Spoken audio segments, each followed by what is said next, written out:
Hello coders, welcome back to our C programming playlist. आज की video में हम टॉपिक कवर करने जा रहे हैं फंक्शंस का। तो पहले समझ लेते हैं कि फंक्शंस होते क्या है और क्यों यूज करते। तो फंक्शन की डेफिनेशन होती है हमारी block of code that can be reusable. हम क्या करते हैं, एक कोड को लिखते हैं ब्लॉक में जिसको हम मल्टीपल टाइम्स रीयूज कर सकते हैं, काफी बार उसी एक कोड को अलग अलग वैल्यू के साथ में, है ना। क्यों आगे हम देखेंगे आर्ग्यूमेंट और पैरामीटर जब पास करेंगे, हम आर्ग्यूमेंट पास करेंगे तो अलग अलग आर्ग्यूमेंट पास करेंगे, बस कोड वो सेम ही रहेगा, अलग अलग वैल्यू के लिए वो सेम कोड वर्क करेगा।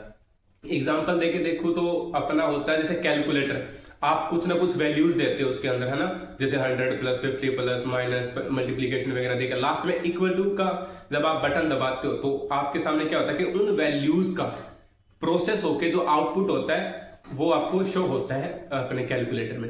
एग्जैक्टली वैसे फंक्शन वहीं पे काम करता है। जब किसी बटन पे क्लिक करते हो ना और कोई प्रोसेस होके आपको आउटपुट दिखाई दी जाती है, वो फंक्शंस के जरिए होती है।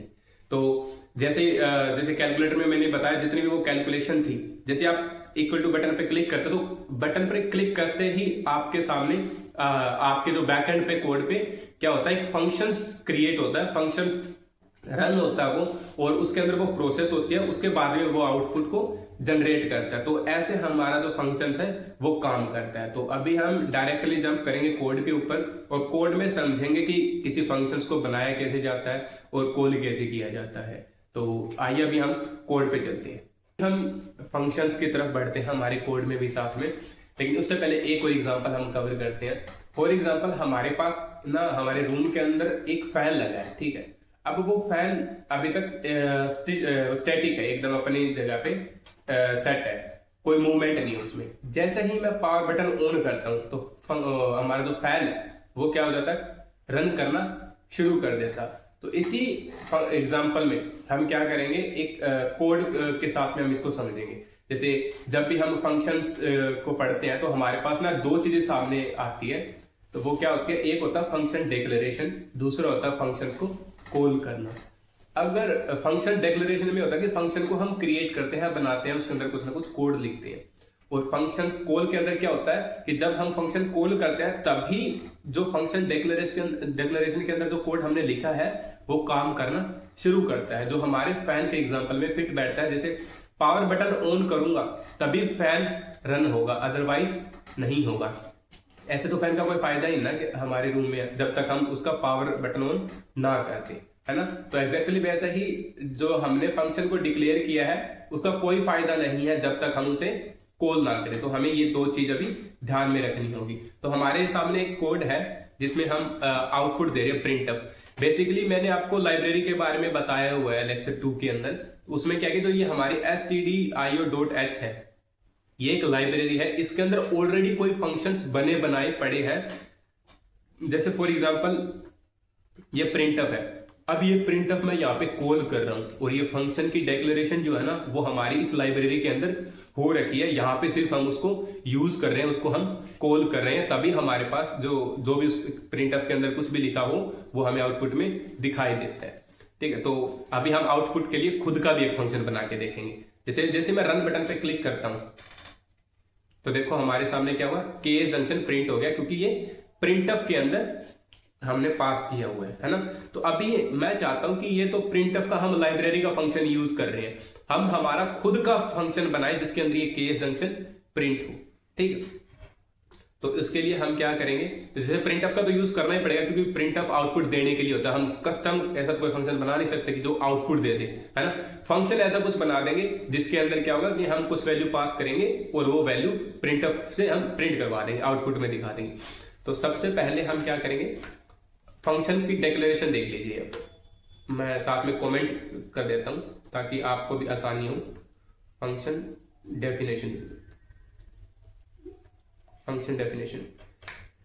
तो फंक्शन डेफिनेशन कैसी होती है, सबसे पहले हमें यह देखना है कि हमें सिर्फ आउटपुट करवाना है, उस फंक्शन में कुछ रिटर्न नहीं लेना। तो सबसे पहले जो आता है फंक्शन का, जैसे एग्जांपल के जरिए जैसे हमने वेरिएबल बनाया था वैसे ही हम फंक्शंस बनाएंगे। सबसे पहले आएगा डेटा टाइप कि हम क्या रिटर्न लेने वाले हैं। अब हमें तो सिर्फ आउटपुट करवानी है, कोई रिटर्न नहीं लेना, तो हम क्या यूज करेंगे, वॉइड यूज करेंगे। ये हो गया डेटा टाइप फंक्शन का। उसके बाद में आता है फंक्शन का नाम, कि फंक्शन क्या काम करने वाला है। तो फंक्शन से हम क्या करवाने वाले हैं, हम हमारा चैनल का नाम या फिर अपना नाम, आप अपना नाम भी प्रिंट करवा के दे सकते हो। तो मैं ऐसे लिख लेता हूँ कि माई नेम ऐसे प्रिंट करवा सकते हैं ना। तो ये होगा हमारे फंक्शन का नाम, और ये हमारे पैरेंथेसिस लगेंगे, उसके बाद में करली ब्रैकेट स्टार्ट होगी और करली ब्रैकेट क्लोज होगी। इसके बीच में हमेशा सारा हमारा फंक्शंस का कोड लिखा जाएगा। तो अभी ये हो गया फंक्शन, ये हुआ हमारा फंक्शन डेफिनेशन और फंक्शन डिक्लेरेशन। अब मैंने जैसे आपको बताया है कि फंक्शन डिक्लेरेशन का और फंक्शन इसका कोई काम नहीं है डेफिनेशन का जब तक हम इसे कॉल ना कर दे। तो ये फंक्शन तभी वर्क करेगा जब हम इसको कॉल करेंगे, अदरवाइज ये पड़ा रहे, कोड के अंदर कोई काम नहीं करेगा। अभी मैं कोड को रन करके दिखा देता हूं आपको। तो कुछ आउटपुट आई? नहीं आई। क्यों नहीं आई? कि हमने इस फंक्शन को सिर्फ डिक्लेयर किया है बट कॉल नहीं किया। जब तक किसी फंक्शन को हम कॉल नहीं करेंगे तब तक वो फंक्शन कोई भी काम नहीं करेगा। तो अभी हम इस फंक्शन को क्या करते हैं, कॉल करते हैं। फंक्शन को कॉल कैसे करते हैं, जैसे हमारे फंक्शन का नाम क्या है, माई नेम। तो मैं क्या करूंगा, इस माई नेम को डायरेक्टली पैरेंथेसिस लगा दूंगा और यही हमारा फंक्शन कॉल हो गया। ये हमारा क्या है, ये हमारा फंक्शन कॉल होता है, ये हमारा फंक्शन। अब मैं देखता हूं कोड को दोबारा से रन करके कि हमारी कुछ आउटपुट आती है। हाँ जी बिल्कुल, हमारी जैसे केस जंक्शन आउटपुट हमारी आ गई है जैसे ही फंक्शन कॉल हुआ। अब कंपाइलर ने क्या किया, हमें ये तो पता ही है कि ये जैसे हमारा इंट मेन फंक्शन जो होता है वो हमारा क्या होता है, ये हमारा एंट्री गेट होता है। एग्जैक्टली हमारा एंट्री गेट रहता है। जैसे ही कंपाइलर इसके अंदर आता है तो वो सबसे पहले रीड करता है कि माई नेम एक फंक्शन कॉल हुआ है, फिर वो ढूंढता है फंक्शन माई नेम फंक्शन, उससे मिलता है कि हाँ माई नेम फंक्शन डिक्लेयर्ड है। तो फिर वो उस माई नेम फंक्शन को कंपाइल करना शुरू करता है, उसे फिर वर्क करवाता है। तो ये रहा हमारा फंक्शन डिक्लेरेशन, डेफिनेशन भी बोल देते हैं, और ये हमारा फंक्शन कॉल है। तो अभी मैं चाहता हूं कि ये जो फंक्शन है ना, ये केस जंक्शन जो आ रहा है ये इसके अंदर ऐसे ना आए, डायरेक्टली ना जाए, है ना। तो मैं कुछ पास करना चाहता हूं बट इसके लिए स्ट्रिंग लगेगी, बट ये तो एक स्ट्रिंग है ना, तो स्ट्रिंग को हम ऐसे पास कर नहीं सकते, वो फिर कैरेक्टर में जाएगी, वो फिर एरे का टॉपिक्स आ जाता है कि हम उसे एरे की हेल्प से फिर वो प्रिंट करवाएं। तो हम क्या करते हैं, हम इंटीजर वैल्यूज के साथ में काम करते हैं। यही हम स्ट्रिंग के साथ में काम करेंगे, किसमें, C++ के अंदर करेंगे। C++ में मैं आपको करके दिखाऊंगा कि एक स्ट्रिंग को कैसे पास करते हैं किसी फंक्शन में, और फिर हम तो कैसे यूज करते हैं, कैसे आउटपुट लेते हैं, वो हम वहां काम करेंगे। क्योंकि अगर हमने अभी एरे का टॉपिक्स पढ़ा होता तो फिर तो हम कर ही सकते थे इसको काम, ठीक है। तो अभी के लिए हम क्या करते हैं, इंटीजर वैल्यू के साथ में काम करते हैं। तो अभी मैं एक क्वेश्चन हम सोल्व करते हैं कि हमें 2 नंबर का सम प्रिंट करवाना है, ठीक है। तो जैसे ही सबसे पहले क्या करता हूं मैं, सबसे पहले फंक्शन लेता हूं, मैं फंक्शन बना लेते हैं, डिक्लेयर कर लेते हैं। फंक्शन डिक्लेयर करता हूं तो अभी के लिए आउटपुट नहीं देते हैं ताकि मैं आपको डेटा टाइप का भी डिफरेंस समझा पाऊं। तो मैं क्या करता हूं, सबसे पहले 2 वेरिएबल बना लेता हूं, इंट a जिसकी वैल्यू ले लेता हूं 10, एक इंट b जिसकी वैल्यू ले लेता हूं 20, है ना। अब यहाँ पे लिख देता हूं, फंक्शन का नाम भी क्या लेता हूं, सम लिख देता हूं। तो अभी आपको पैरामीटर और आर्ग्यूमेंट्स का मतलब पता लगेगा।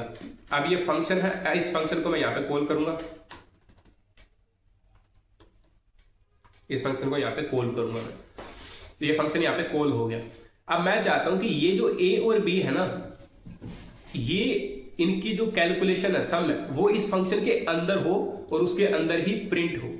तो मैं क्या करूंगा, इस वेरिएबल a को और वेरिएबल b को यहां पे मैं क्या करूंगा, पास कर दूंगा, a को और b को पास कर दूंगा, इनकी वैल्यूज पास हो जाएगी। अब ये क्या हुआ, ये होते हैं हमारे आर्ग्यूमेंट्स। फंक्शन कॉल में हमने ये इसके अंदर क्या भेजी है, ये हमारे आर्ग्यूमेंट्स होते हैं, ठीक है। अब यहां से हमने वैल्यू भेजी है, दी है, तो यहां पे हम क्या करेंगे, उसको कैच करेंगे, इन दोनों वैल्यूज को कैच करेंगे। तो यहाँ पे हमारा क्या आएगा, यहाँ पे 2 वेरिएबल हमें डिक्लेयर करने पड़ेंगे। फॉर एग्जांपल यहाँ पे आप नाम कुछ भी रख सकते हो किसी भी वेरिएबल का, इंट a, इंट b, नाम कुछ भी रख सकते हो, मैं सेम रख रहा हूँ, ठीक है। या फिर num1 num2 आप वो भी रख सकते हो। यहाँ पे ये वेरिएबल्स हमारे क्या हुए, एक्सेस हो गए हैं। तो यहाँ पे मेरे को क्या करना है, इन वेरिएबल के साथ इनकी कैलकुलेशन करनी है, एड ऑन करना है। तो मैंने एक 3rd वेरिएबल बनाया ताकि मैं इनका सम उस थर्ड वेरिएबल में स्टोर कर सकूं। तो int A equals to answer ले लेता हूं, equal to A plus B. ये क्या हुआ, a प्लस बी का जो सम आया वो मैंने किस में स्टोर करवा दिया, आंसर में। अब मैं इसको प्रिंट करवा के देखता हूं।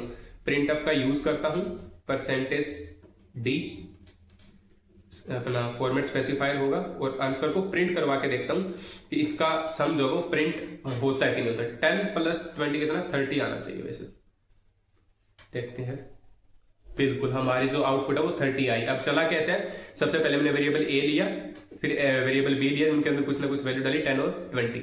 फिर मैंने फंक्शन को कॉल किया और उसके अंदर आर्ग्यूमेंट में मैंने क्या किया, पास करी 10 ए, वेरिएबल ए जिसकी वैल्यू 10 है, वेरिएबल बी जिसकी वैल्यू 20 है। जैसे ही मैंने फंक्शन को कॉल किया और आर्ग्यूमेंट पास किए तो हमारा जो फंक्शन डिक्लेरेशन वाला जो कोड है वो रन करता है। ठीक है, इसके अंदर क्या आता है, इंट ए और इंट बी हमने यहाँ पे कैच किया। इनको बोलते हैं पैरामीटर्स। इनको क्या बोलते हैं, इनको बोलते हैं पैरामीटर्स। ये हमारे पैरामीटर्स होते हैं। तो अभी जैसे ही हमने फंक्शन डिक्लेरेशन वाला हमारा चला, इंट ए और इसके अंदर हमारी वैल्यू आ गई 10, इसके अंदर बी के अंदर हमारी वैल्यू आ गई 20। तो मैंने ए प्लस बी किया, 10 प्लस 20 किया तो बनता है 30। और 30 वैल्यू को मैंने कहाँ स्टोर करवा दिया, अंश नाम के वेरिएबल में स्टोर करवा दिया। उसके बाद में मैंने उस वेरिएबल को प्रिंट करवा दिया और आउटपुट को प्रिंट करवा दिया वहीं पे। बट मैं इस बार ये चाहता हूं कि मैं वहीं उसी फंक्शन में प्रिंट नहीं करवाना चाहता। मैं चाहता हूं कि मेरे पास ना कोई एक वेरिएबल है सी, इंट सी, ठीक है, उसके अंदर पड़ा है 2। तो मैं चाहता हूं कि जो उनकी आउटपुट आया ना सम होके, उसको मैं सी से मल्टीप्लाई करना चाहता हूं और आउटपुट वहां नहीं चाहता, मैं उनका सम यहीं पे गेट करना चाहता हूं। तो मैं क्या करूंगा, अगर हमें वहां से आउटपुट रिटर्न में कुछ वैल्यू चाहिए, जैसे अब ये मैंने फंक्शन सम को मैंने कॉल किया ना, तो मेरे को क्या चाहिए, इस सम फंक्शन से रिटर्न में कोई ना कोई वैल्यू चाहिए ताकि मैं उसको सी वेरिएबल से मल्टीप्लाई करवा सकूं, है ना। तो मैं क्या करूंगा, यहां से फिर रिटर्न लेनी पड़ेगी मेरे को। यहां से मैं क्या करूंगा, रिटर्न लेना पड़ेगा मेरे को। रिटर्न क्या लेना पड़ेगा, अंश, क्योंकि सम तो यही है, आंसर के अंदर तो सम स्टोर है, तो इसको हम यहां से उड़ा देंगे। अब ये क्या रिटर्न कर रहा है, एक इंटीजर टाइप की वैल्यू रिटर्न कर रहा है। तो हमें फंक्शन का जो डेटा टाइप है वो क्या करना पड़ेगा, इंट लेना पड़ेगा। जैसे ही हम यहाँ पे इंट लेके उसे रिटर्न करेंगे तो यहाँ पे हमें फिर कहीं ना कहीं स्टोर तो करवाना पड़ेगा ना फंक्शन कॉल। अब ये जो सम फंक्शन है ये क्या लेके आएगा, इन दोनों वेरिएबल का सम लेके आएगा जो 30 होने वाला है। अब इस 30 को मैं कहीं किसी थर्ड वेरिएबल में स्टोर तो करवाऊंगा ना, तो मैं क्या करूंगा, यहाँ पे एक और इंटीजर आंसर नाम का वेरिएबल बना लेता हूँ जिसके अंदर उनका आंसर स्टोर करवा लेता हूँ। ठीक है, वो ये आंसर यहाँ ही तक काम करेगा और ये आंसर जो अभी ये आंसर एक अलग है, यहाँ पे इसका स्कोप अलग है। ठीक है, तो जैसे ही आंसर के अंदर क्या हुआ, मैंने स्टोर करवा लिया 30। अब मैं क्या चाहता हूँ, एक अलग वेरिएबल बना देता हूँ रिजल्ट नाम से। अब रिजल्ट में मैं क्या करूंगा, आंसर को मल्टीप्लाई कर दूंगा किसके साथ, सी वेरिएबल के साथ। और अब मैं रिजल्ट को प्रिंट करवा दूंगा। रिजल्ट की स्पेलिंग सॉरी गलत हो गई।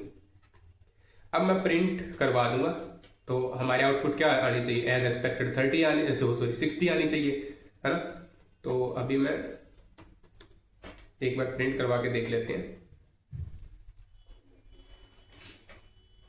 एरर, हाँ सेमीकोलन नहीं लगाया हमने, सेमीकोलन की मिस्टेक्स हो जाती है, सेमीकोलन थोड़ा ध्यान से यूज करना। देखो एक्सपेक्टेड आउटपुट हमारी क्या है 60, तो हमारी 60 आउटपुट आ चुकी है। तो इस कोड का जो अभी मैंने किया है मल्टीप्लीकेशन का, मेरा मोटिव ये था कि आपको डेटा टाइप समझ आए कि यहां से अगर रिटर्न करवानी है वैल्यू, किस डेटा टाइप की रिटर्न वैल्यू करवा रहे हो, तो आपको वो डेटा टाइप यहाँ पे मेंशन करना पड़ेगा। ठीक है, और उसके साथ में मेरे को ये भी समझाना था आपको कि आपको जब रिटर्न करवानी हो, कोई फंक्शन अगर रिटर्न करे वैल्यू को, तो उसे किसी थर्ड वेरिएबल में भी स्टोर करके और उसका फर्दर यूज करना भी आना चाहिए। तो यही था हमारा आज का फंक्शन का। इसके साथ में एक चीज और बता देता हूं आपको, जैसे यहाँ पे अगर मैं कोई बुलियन मान लो कि ट्रू, ये ट्रू या फॉल्स ये करता, तो यहाँ पे क्या आ जाता, हमारा डेटा टाइप बूल आ जाता। वहीं अगर मैं यहाँ से कोई कैरेक्टर रिटर्न करता तो हमारा डेटा टाइप क्या आ जाता, कैर आ जाता, है ना, कैरेक्टर टाइप का। तो अगर ट्रू ना सही अगर आप 1 भी करोगे ना, तो भी आपको बूल लेना पड़ेगा, क्योंकि वन वैसे इंटीजर भी ले सकते हो यहाँ पे, क्योंकि वन जो है वो दोनों को डिनोट करता है, एक इंटीजर भी है वो, और उसके साथ में वो बुलियन को भी डिनोट करता है कि एक बुलियन नंबर है, ट्रू को डिनोट करता है, जीरो था वो फॉल्स को डिनोट करता है ना। तो ये था हमारा आज की लेक्चर में फंक्शंस के बारे में। आपके लिए अभी एक होमवर्क है, आप क्या करोगे, एक सिंपल इंटरेस्ट का हमने क्वेश्चन किया होगा ना, तो आपको अभी क्या करना, वही क्वेश्चन, उसी क्वेश्चन को आप एक फंक्शन के जरिए करोगे, ठीक है। सिंपल इंटरेस्ट यूजर से वैल्यूज डलवाओगे, इनपुट में लोगे और उसका एक फंक्शंस बनाओगे सिंपल इंटरेस्ट का, और उसको कोड को करके देखोगे फंक्शंस के जरिए, ठीक है। इसके साथ आप और क्या कर सकते हो, और आप यही सम वाला यूजर से डलवा के, आप यूजर से इनपुट डलवा के आप इसको फंक्शंस में अलग से बना सकते हो। और अगर आप फिबोनाची सीरीज को प्रिंट करवा सकते हो अगर आप चाहो तो। फिबोनाची सीरीज क्या होती है मैं बता देता हूँ, जैसे अगर, क्योंकि काफी स्टूडेंट्स को नहीं पता, वो ट्राई करना, वरना हम क्या करेंगे, अब जैसे जैसे हमारा सी की जो प्लेलिस्ट खत्म होगी ना, सी के सारे टॉपिक्स कवर होगी, खत्म होगी, तो लास्ट में मैं ना काफी सारे क्वेश्चन सोल्व करवाने वाला हूँ। एक बड़ा लेक्चर आएगा जिसके अंदर क्या होगा, बहुत सारे सी प्रोग्रामिंग के क्वेश्चन सोल्व करेंगे, तो हर एक कंडीशन हो गया, फंक्शंस हो गया, आगे के और टॉपिक जैसे एरे करेंगे, है ना, ऑपरेटर्स, इन सब सारे के सारे टॉपिक्स को कवर करेंगे, वो लेक्चर भी हम आगे डालेंगे। तो तब के लिए आप एक बार ट्राई करो, ये बड़ा क्वेश्चन मैं उसमें करवा दूंगा, ठीक है। जैसे फिबोनाची सीरीज एक बार कमेंट करके बता देता हूँ, जैसे 0 और 1 दो नंबर आपके पास में, इन दोनों नंबर का सम क्या होता है, 0 + 1 क्या होता है, 1। अब पहले एक चीज बता देंगे, पिछले दो नंबर की कैलकुलेशन, पिछले दो नंबर का जो सम होता है वो उसका नेक्स्ट नंबर होता है। अब यहां से मैं पिछले दो नंबर को कैलकुलेट करूं तो क्या हो गया, 1 + 1 क्या हो गया, 2। अब 2 + 1 नेक्स्ट नंबर क्या होगा, 3। अब पिछले दो नंबर 2 + 3 नेक्स्ट नंबर क्या बन गया, 5। अब पिछले दो नंबर 3 + 5 नेक्स्ट नंबर क्या बन गया, 8। अब पिछले दो नंबर को ऐड करो, 5 + 8 नेक्स्ट नंबर क्या बन गया, 13। ऐसे ही आप 21 या फिर यहां तक प्रिंट करवा सकते हो फिबोनाची सीरीज। अगर आपका फिबोनाची सीरीज वाला भी सिंपल इंटरेस्ट फंक्शन के साथ हो जाए तो उनका कोड आप कमेंट सेक्शन में कमेंट कर सकते हो। तब तक के लिए thank you so much for watching and take care, see you in the next video.